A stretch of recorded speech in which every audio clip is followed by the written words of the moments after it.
Hey, what's going on, goal getters? My name is Zachariah Etheridge, and this is my very first video.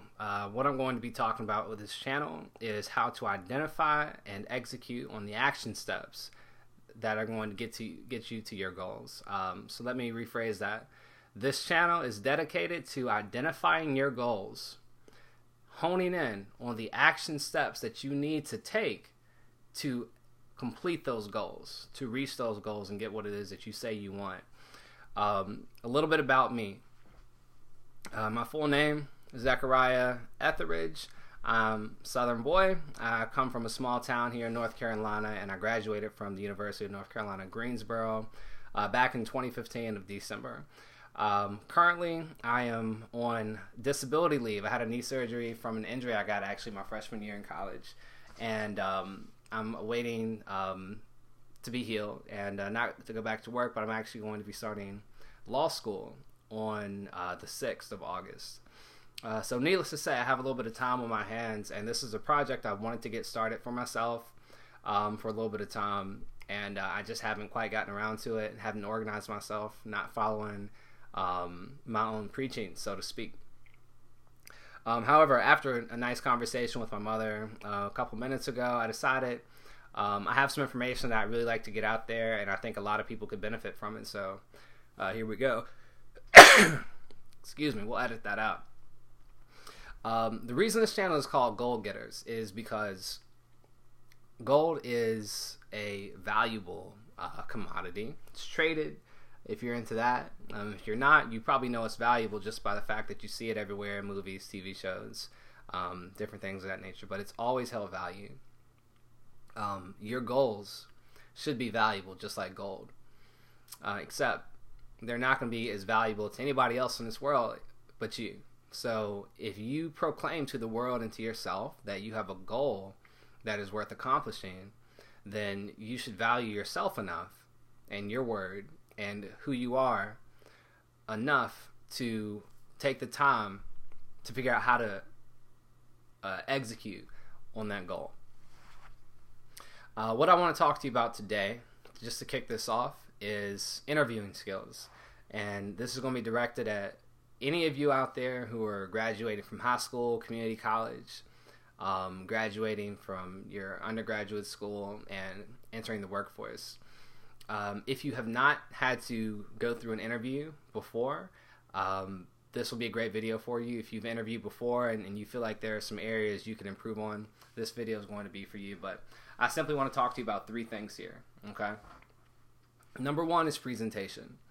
When you walk into your interview, be it for an IT position, be it for a maintenance job, be it for a contracting position for an electrical company, you're first evaluated on not the resume you sent in if you sent it in prior, but you're evaluated on what they see.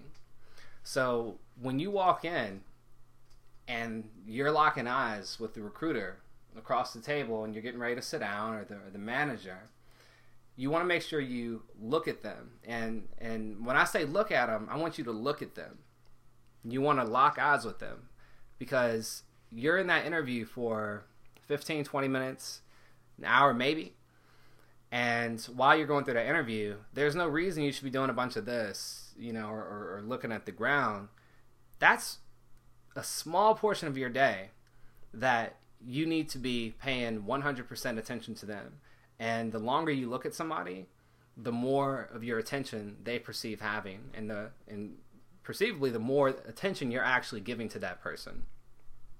So make sure you lock eyes with whoever is doing your interview. Number 2, be it a professional position where you need to be in a suit and tie, or a position where you're wearing a jumpsuit or a t-shirt and jeans, you need to look presentable. What that means is you want a fitting t-shirt, you want a fitting shirt and suit. You want your slacks or your jeans to fit. You don't want to be baggy, you don't want to be overly tight. You don't want to be making a fashion statement. They don't care about fashion in a place of work. They want you to do a job, and that's how they want your clothes to present themselves. If not consciously, subconsciously.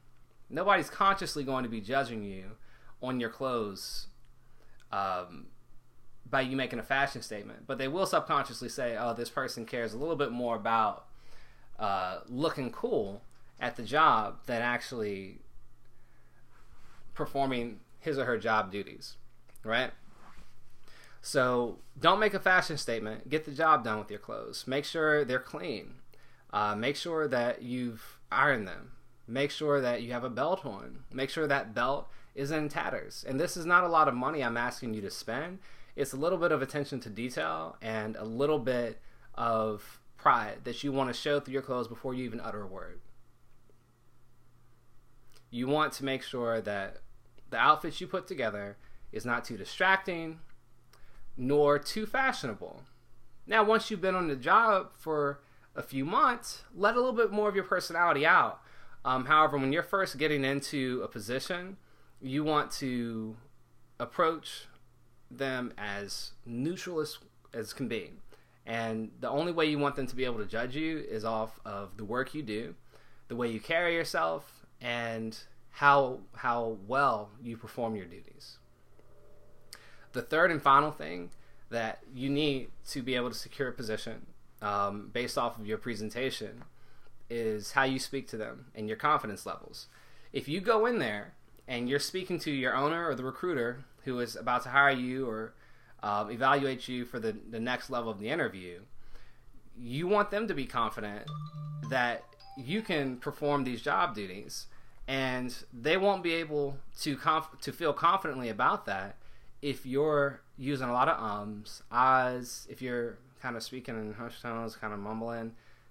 That's not going to fly with them. You might have had a connection. Maybe they know your pops. Maybe your best friend works there. That helps. But none of that's going to matter if you don't have confidence when you're speaking to them and making them feel confident, because they're essentially putting themselves on the line for you. And that's something you need to consider every time you apply for a position. They're going out on a limb saying, yes, I'm checking this person off, and I'm signing off on them personally, because they are.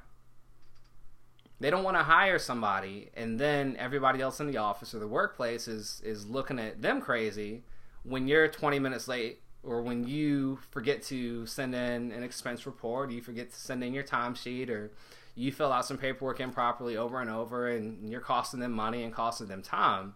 They're looking at the person who put themselves on the line to get you hired. So you want them to feel confident that they've made the right decision. And a very easy way you can do that is by speaking clearly, looking them in the face, and taking the extra 10 minutes to get your clothes cleaned, ironed, and fitting properly. Goal getters, hopefully this has helped you in your next endeavor, and let's get prospecting.